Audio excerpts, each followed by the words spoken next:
ETF index mutual funds నేర్చుకుని stock మార్కెట్లో రాణించాలనుకుంటున్నారా? వెంటనే ఈ నెంబర్కి కాల్ చేయండి.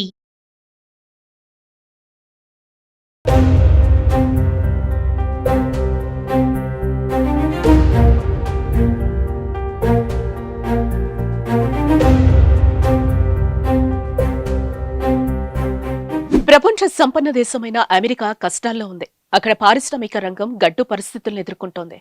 ఏంటి, అమెరికాలో సంక్షోభమా అని మీరు అనుకోవచ్చు, కానీ ఇది నిజం. అమెరికాలో గత 2.5 దశాబ్దాల్లో ఎన్నడూ చూడనంత నిరుద్యోగ సంక్షోభం ఏర్పడింది. ఎన్నో ఆశలతో ఉన్నత చదువుల కోసం అక్కడికి వెళ్లిన వారిలో వేల మంది మాస్టర్ డిగ్రీని చేత పట్టుకుని రోడ్ల వెంట తిరగాల్సి వస్తోంది. ఒకవైపు బ్యాంకుల నుంచి తీసుకున్న విద్యా రుణం వారిని భయపెడుతూ ఉండగా, మరోవైపు ఉద్యోగం ఎప్పుడొస్తుందో తెలియక తీవ్ర ఆందోళన చెందుతున్నారు. 4-5 ఏళ్లుగా ఉద్యోగాలు చేస్తున్న వారిని కూడా సాఫ్ట్వేర్ కంపెనీలు తొలగిస్తున్నాయి. బాధితుల్లో చాలా మంది హోటళ్లలో, గ్యాస్ స్టేషన్లలో పనిచేస్తూ మరో ఉద్యోగం సంపాదించుకోవడానికి పడరాని పాట్లు పడుతున్నారు.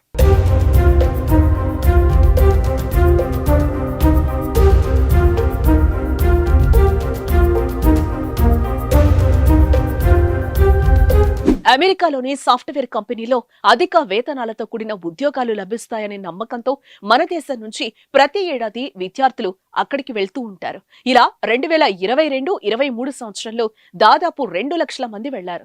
వీరిలో తెలుగు విద్యార్థులు 45,000 నుంచి 55,000 మంది వరకు ఉంటారని కన్సల్టెన్సీ సంస్థల ప్రతినిధులు తెలిపారు. అమెరికా వెళుతున్న విద్యార్థుల్లో చాలా మంది ఎంఎస్ లో కంప్యూటర్ సైన్స్, దాని అనుబంధ కోర్సులను చదివేందుకే అధిక ప్రాధాన్యం ఇస్తున్నారు. 2 ఏళ్ల కిందటి వరకు అమెరికాలో ఎంఎస్ చేసిన వారిలో దాదాపు 85% మందికి అక్కడే ఉద్యోగాలు లభించాయి.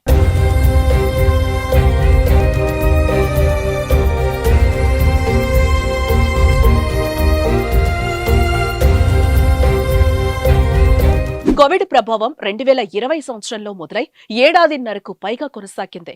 2 సార్లు విధించిన లాక్డౌన్ కారణంగా అమెరికాలోని అన్ని రకాల పరిశ్రమలు కుదేలయ్యాయి. వాటిని రక్షించుకోవడానికి అక్కడి ప్రభుత్వం ప్రత్యేక ప్యాకేజీలు ప్రకటించడంతో 2021-22లో కంపెనీలకు భారీగా నిధులు అందాయి. బ్యాంకులు తక్కువ వడ్డీకే వేల కోట్లు రుణాలు ఇవ్వడంతో అనేక కంపెనీలు పెద్ద ఎత్తున ఉపయోగించుకున్నాయి. ఫలితంగా ఐటీ కంపెనీలకు అనూహ్యంగా ఆర్డర్లు వచ్చాయి. కంపెనీలు సైతం ఉద్యోగులను అదే స్థాయిలో తీసుకున్నాయి. కోవిడ్ ప్రభావం తగ్గిపోయాక అమెరికా ప్రభుత్వం ప్యాకేజీలను నిలిపేసింది. పారిశ్రామిక రంగం మాత్రం పెద్దగా పుంజుకోలేదు.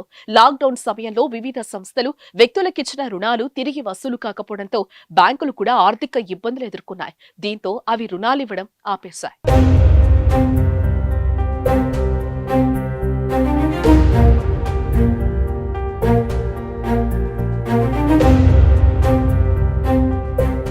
అప్పటిదాకా 3-4% వరకున్న వడ్డీ రేటును గరిష్టంగా 8% పెంచేశాయి.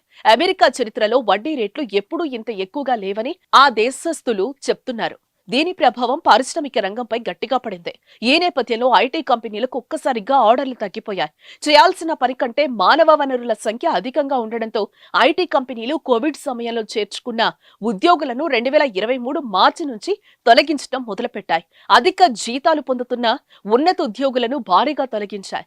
గతంలో వేల మందికి ఉద్యోగాలు ఇచ్చిన ఐటీ కంపెనీలు ఇప్పుడు వందల సంఖ్యలోనే నియామకాలు చేస్తున్నాయి. ఈ పరిణామాలన్నీ భారత్ నుంచి వెళ్లిన వారిపై తీవ్రంగా చూపుతున్నాయి. తెలుగు రాష్ట్రాల నుంచి వెళ్లిన వేల మందికి ఎంఎస్ పూర్తి చేసినా ఉద్యోగాలు లభించడం లేదు.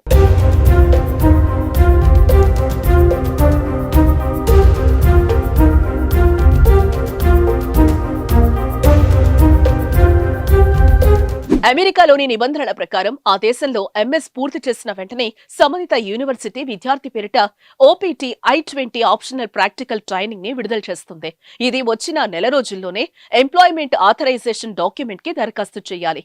దీనికి ఆమోదం లభించిన 3 నెలల్లో ఏదో ఒక ఉద్యోగంలో చేరాలి. లేని పక్షంలో ఆ దేశాన్ని విడిచిపెట్టాలి. అయితే విద్యార్థులు వర్సిటీ ఫీజుల కోసం 20 లక్షల నుంచి ₹1,00,00,000 వరకు బ్యాంకుల నుంచి విద్యా రుణం తీసుకుంటారు. స్వదేశానికి వచ్చాక ఇక్కడ ఉద్యోగం దొరకకపోతే ఆర్థిక పరిస్థితి తలకిందులవుతుంది. అందుకే ఏదో ఒక రూపంలో అమెరికాలో ఉండేందుకు ప్రయత్నిస్తున్నారు.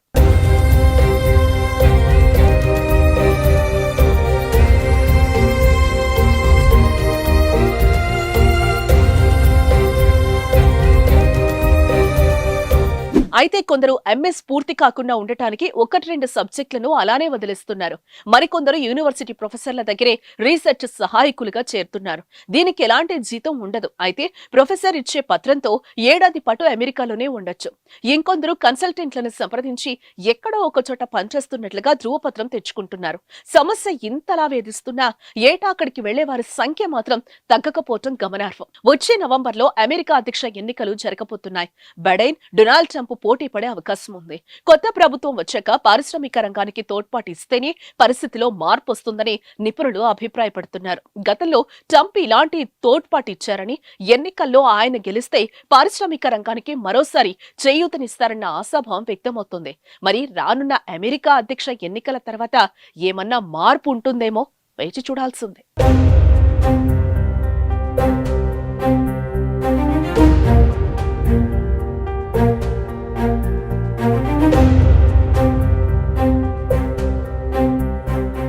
ప్రపంచ సంపన్న దేశమైన అమెరికా కష్టాల్లో ఉంది. అక్కడ పారిశ్రామిక రంగం గడ్డు పరిస్థితులను ఎదుర్కొంటోంది.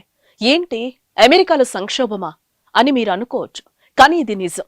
అమెరికాలో గత 2.5 దశాబ్దాల్లో ఎన్నడూ చూడనంత నిరుద్యోగ సంక్షోభం ఏర్పడింది. ఎన్నో ఆశలతో ఉన్నత చదువుల కోసం అక్కడికి వెళ్లిన వారిలో వేల మంది మాస్టర్ డిగ్రీని చేత పట్టుకుని రోడ్ల వెంట తిరగాల్సి వస్తోంది. ఒకవైపు బ్యాంకుల నుంచి తీసుకున్న విద్యా రుణం వారిని భయపెడుతూ ఉండగా, మరోవైపు ఉద్యోగం ఎప్పుడొస్తుందో తెలియక తీవ్ర ఆందోళన చెందుతున్నారు. 4-5 ఏళ్లుగా ఉద్యోగాలు చేస్తున్న వారిని కూడా సాఫ్ట్వేర్ కంపెనీలు తొలగిస్తున్నాయి. బాధితుల్లో చాలా మంది హోటళ్లలో, గ్యాస్ స్టేషన్లలో పనిచేస్తూ మరో ఉద్యోగం సంపాదించుకోవడానికి పడరాని పాట్లు పడుతున్నారు.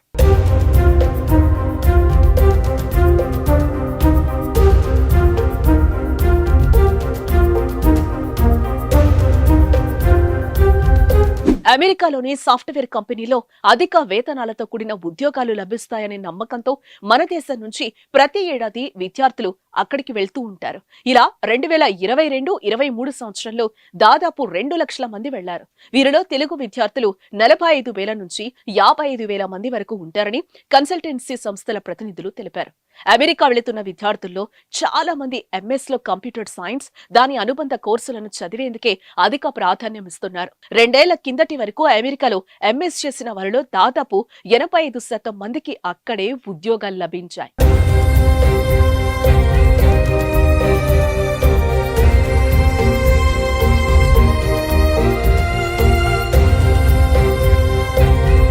కోవిడ్ ప్రభావం 2020 సంవత్సరంలో మొదలై ఏడాదిన్నరకు పైగా కొనసాగింది.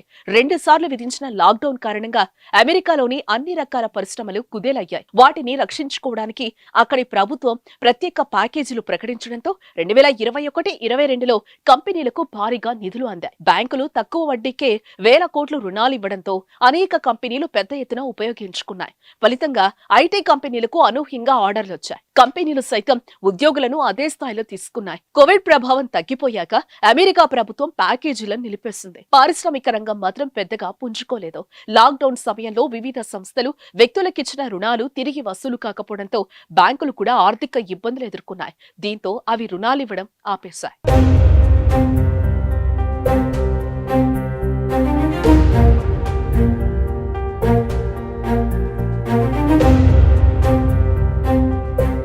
అప్పటిదాకా 3-4% వరకున్న వడ్డీ రేటును గరిష్టంగా 8% పెంచేశాయి.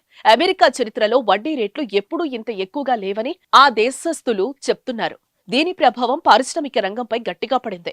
ఈ నేపథ్యంలో ఐటీ కంపెనీలకు ఒక్కసారిగా ఆర్డర్లు తగ్గిపోయాయి. చేయాల్సిన పని కంటే మానవ వనరుల సంఖ్య అధికంగా ఉండడంతో ఐటీ కంపెనీలు కోవిడ్ సమయంలో చేర్చుకున్న ఉద్యోగులను 2023 మార్చి నుంచి తొలగించడం మొదలుపెట్టాయి. అధిక జీతాలు పొందుతున్న ఉన్నత ఉద్యోగులను భారీగా తొలగించాయి. గతంలో వేల మందికి ఉద్యోగాలు ఇచ్చిన ఐటీ కంపెనీలు ఇప్పుడు వందల సంఖ్యలోనే నియామకాలు చేస్తున్నాయి. ఈ పరిణామాలన్నీ భారత్ నుంచి వెళ్లిన వారిపై తీవ్రంగా చూపుతున్నాయి. తెలుగు రాష్ట్రాల నుంచి వెళ్లిన వేల మందికి ఎంఎస్ పూర్తి చేసినా ఉద్యోగాలు లభించడం లేదు.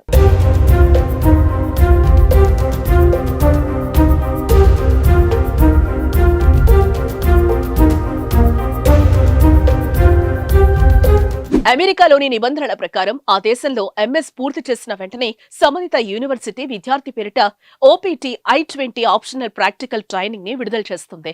ఇది వచ్చిన నెల రోజుల్లోనే ఎంప్లాయ్మెంట్ ఆథరైజేషన్ డాక్యుమెంట్ కి దరఖాస్తు చేయాలి. దీనికి ఆమోదం లభించిన 3 నెలల్లో ఏదో ఒక ఉద్యోగంలో చేరాలి. లేని పక్షంలో ఆ దేశాన్ని విడిచిపెట్టాలి. అయితే విద్యార్థులు వర్సిటీ ఫీజుల కోసం 20 లక్షల నుంచి కోటి రూపాయల వరకు బ్యాంకుల నుంచి విద్యా రుణం తీసుకుంటారు. స్వదేశానికి వచ్చాక ఇక్కడ ఉద్యోగం దొరకకపోతే ఆర్థిక పరిస్థితి తలకిందులవుతుంది. అందుకే ఏదో ఒక రూపంలో అమెరికాలో ఉండేందుకు ప్రయత్నిస్తున్నారు.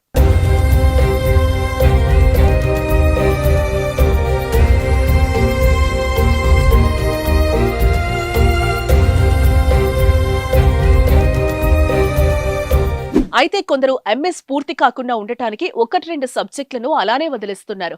మరికొందరు యూనివర్సిటీ ప్రొఫెసర్ల దగ్గరే రీసెర్చ్ సహాయకులుగా చేరుతున్నారు.